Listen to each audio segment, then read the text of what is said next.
an appointment I accepted for an interview in about 5 minutes. And I do want to say I'm sorry, but I will have to take leave of you illustrious personalities here for a while. You know, I have to go. I'm sorry, Carrie. Okay, it's okay.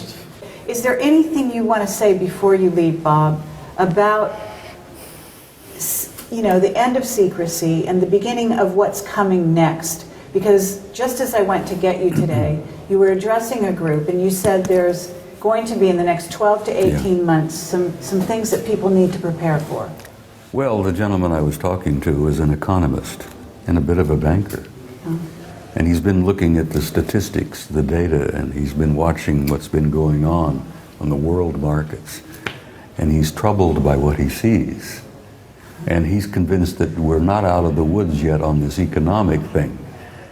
And he asked me, what did I honestly think the next year or so have coming? And I said, as I said yesterday, we're in for some bad times. We have not seen the worst of it yet.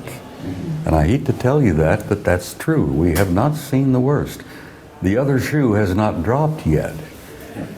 And the only thing I can tell you is that in the next year and a half, we're in for some events on a world scale that is going to make 9/11 pale in comparison, and that is sad and tragic.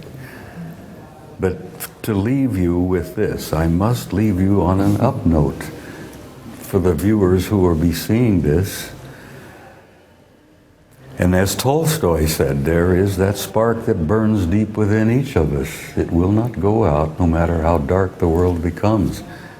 And I want to leave this with the people who will see this tape. There is a tomorrow. The future of this species is glorious. It is in the stars. And they've got to have hope and not be afraid. And that's all I can say in closing. Okay. Thank you, Bob. Thank you, sweetheart. It's a pleasure. It's an honor as always. Thanks so much, Bob. It's always a pleasure. Read this gentleman's book. Absolutely, yes. Well, I've read his work, actually. I read The Old Warrior, his work a long time ago. Before the organization of exopolitics was ever created, this man had the vision of something He's much a true greater. visionary. He's a true visionary. Absolutely. Yes. I don't think people even realize that this man is a true futurist, actually. Well, if someone would be kind enough... And he should be listened to in that way, because what he says today is often not understood. But I think it's always the kind of thing that years in advance, years later, they're going to say, he was one of the first, if not the first, in certain areas. It's a gift. We need our prophets and we need our visionaries, and that's right. Here sits one.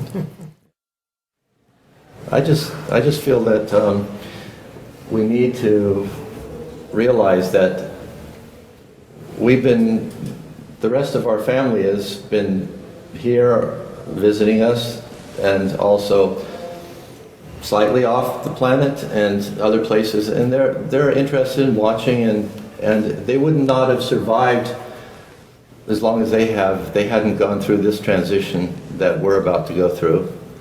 And so you have to realize that they're friendly and not evil, mean creatures out there like in some science fiction movies. All of them?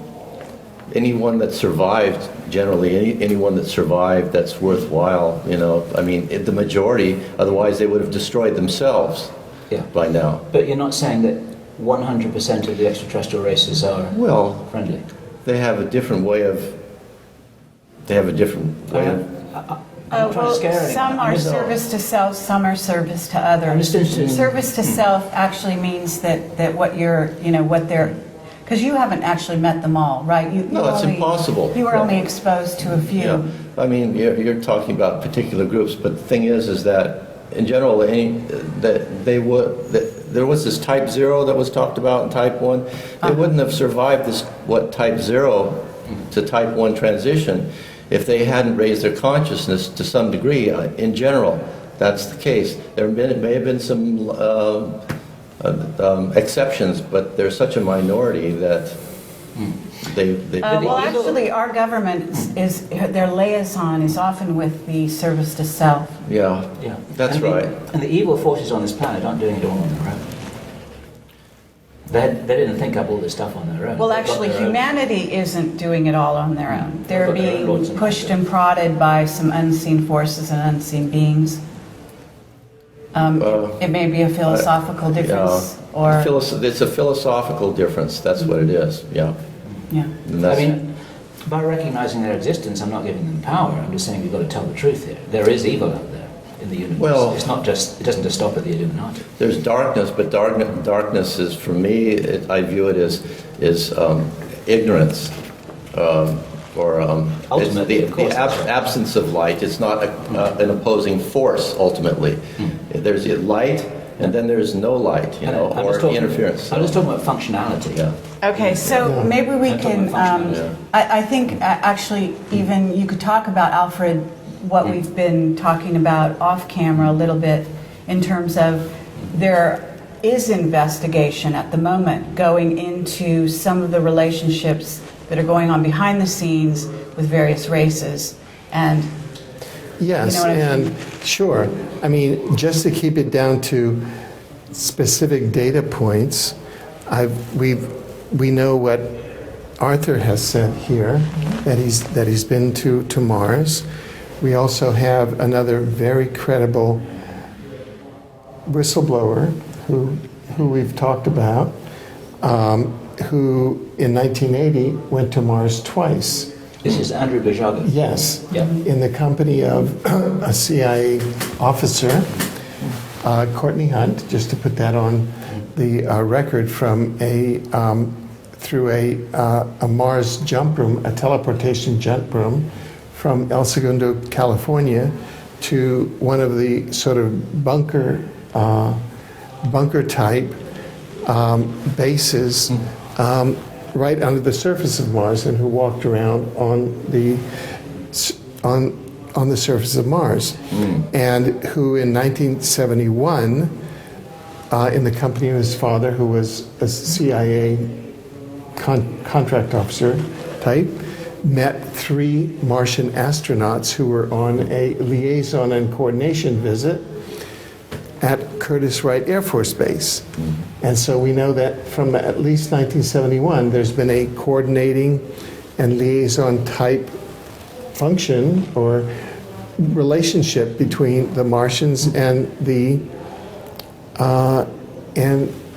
U.S. government. Well, from what I've read, the Martian civilization is a positive, ethical civilization. So to counteract, our strategy should be, as citizens, to encourage an open strategic alliance between our culture, our open culture, and the Martian culture, and to make that available immediately at the highest level, which is a presidential acknowledgement of the existence and relationship with the civilization on Mars. And that's one of the founding principles of exopolitics. Exactly. yeah, but I would like to say that you are nodding, so you're saying, you're kind of recognizing some of the testimony Yes, that he's I've referring never to. heard of this until now, this person or anything. And it's like, oh, no, someone else, There's another one, yeah. And Yes. it sounds like a very similar kind of work, too. Very similar. But I Yeah. would like to say, and this is, I'm throwing this out here, I am familiar because I've had some personal contact with some, what I know of as Anunnaki, and that there are some, some positive Anunnaki, and there are some more negatively oriented, just like there are humans, they're good and bad. There are different Anunnaki, and I have to say that they're interacting with individuals, because I have had some interaction.